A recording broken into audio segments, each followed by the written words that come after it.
More than 1,000 people are still without power tonight after strong winds moved through central Indiana yesterday. The wind also brought down trees and even part of a building. News 8's Richard Essex joins us now with a look at the damage. Richard.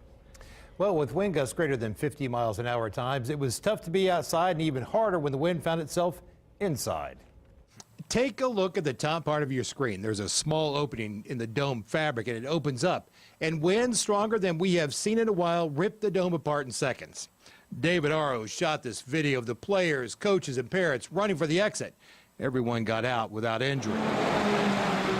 And when the strongest winds came through Cloverdale, Shadrach Hagley of Cloverdale told News 8 there were people inside of this building on State Road 231. I was driving and then all of a sudden I seen this awning fall, and then here came the bricks along with it, and it was just total loss. What the wind didn't get, the Cloverdale Fire Department took down. This building was built in the late 1800s, and for the better part of the last century, it has stood against the elements until 50-mile-an-hour-plus winds found the weak spots. Engineers are expected to inspect the building to determine whether it can be rebuilt or taken down.